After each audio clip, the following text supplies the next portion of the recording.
Undertaking দিয়েছে যে তারা 31 মের মধ্যে অ্যাডভার্টাইজমেন্ট করবেন এবং 31 ডিসেম্বরের মধ্যে এই নিয়োগ প্রক্রিয়াটি কমপ্লিট করবেন। গ্রুপ সি এবং গ্রুপ ডি কে এই বিষয়টার মধ্যে ইনক্লুড না করার কারণটা কি? তার কারণ তার নাম্বারটা হায়ার, যা বলেছেন প্রধান বিচারপতি, তার নাম্বারটি অত্যন্ত হায়ার, সেই জন্য তিনি বলেছেন যে তারা ইনক্লুড হবেন। দুর্নীতির সংখ্যা বলছে। হ্যাঁ, দুর্নীতির সংখ্যা এবং অবভিয়াসলি।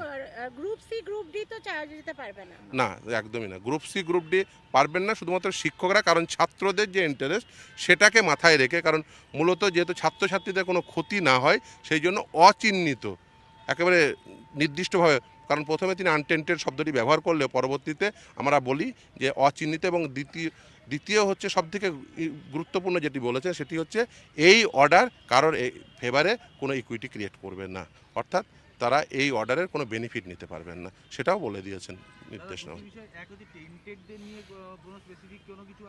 না, হ্যাঁ আমরা বলেছিলাম, কিন্তু সেসব এই রায়ের ক্ষেত্রে সেটা বলেননি। যাই হোক, এই রায় যেটা বলেছেন সেটা হচ্ছে যে যারা এখনো পর্যন্ত চিহ্নিত হননি, অচিহ্নিত শিক্ষকদের তারা স্কুলে কন্টিনিউ করতে পারবেন এই সেশনটা, এবং 31 মের মধ্যে অ্যাডভার্টাইজমেন্ট করবেন এবং 31 ডিসেম্বরের মধ্যে এই ফ্রেশ সিলেকশন প্রসেস সেটা কমপ্লিট করতে হবে। আজকে মহামান্য প্রধান বিচারপতির বেঞ্চ জানিয়েছে যে গ্রুপ সি এবং গ্রুপ ডি এর কেউ স্কুলে যেতে পারবেন না, কারণ West Bengal board of secondary education তারা একটি অ্যাপ্লিকেশন করেছিল, যেহেতু এই সেশন পর্যন্ত যাতে এই যাদের চাকরি বাতিল হয়েছে তাদের কন্টিনিউ করতে দেয়, কিন্তু মহামান্য প্রধান বিচারপতি বেঞ্চ জানিয়েছে যে শুধুমাত্র শিক্ষকরা, অর্থাৎ নবম দশম এবং একাদশ দ্বাদশের এখনও পর্যন্ত যারা চিহ্নিত হয়নি টেন্টেড হিসাবে সেই সমস্ত শিক্ষকরা যেতে পারবেন, কিন্তু এসএসসিকে দিয়ে আন্ডারটেকিং করিয়েছেন যে তারা 31 মের মধ্যে অ্যাডভার্টাইজমেন্ট দেবেন এবং 31 ডিসেম্বরের মধ্যে এই পুরো প্রসেসটি, অর্থাৎ নিয়োগ প্রক্রিয়া ফ্রেশ সিলেকশন সেটা কমপ্লিট করে ফেলবেন।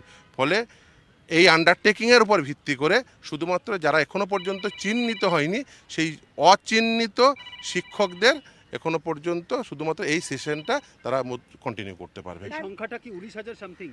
সেটা তারা যারা এখনো পর্যন্ত ওই লিস্ট দেয়নি, আমি সেটা চেয়েছি, দেখা যাক সেই লিস্ট দেখ। এবং এখানে নবম দশম একাদশ দ্বাদশ আলাদা করে বলেছে।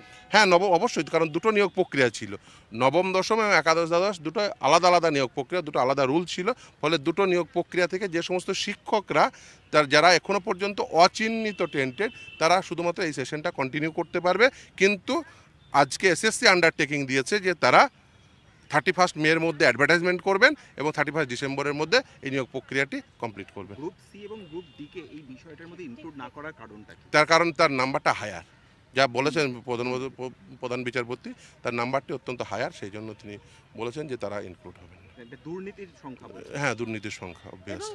গ্রুপ সি গ্রুপ ডি তো চার্জ দিতে পারবে না। না, একদমই না। গ্রুপ সি গ্রুপ ডি পারবেন না শুধুমাত্র শিক্ষকরা, কারণ ছাত্রদের যে ইন্টারেস্ট সেটাকে মাথায় রেখে, কারণ মূলত যেহেতু ছাত্রছাত্রীদের কোনো ক্ষতি না হয় সেই জন্য অচিহ্নিত একেবারে নির্দিষ্টভাবে, কারণ প্রথমে তিনি আনটেন্টেড শব্দটি ব্যবহার করলে পরবর্তীতে আমরা বলি যে অচিহ্নিত, এবং দ্বিতীয় হচ্ছে সবথেকে গুরুত্বপূর্ণ যেটি বলেছে সেটি হচ্ছে এই অর্ডার কারোর ফেভারে কোনো ইকুইটি ক্রিয়েট করবে না, অর্থাৎ তারা এই অর্ডারের কোনো বেনিফিট নিতে পারবেন না, সেটাও বলে দিয়েছেন নির্দেশনা।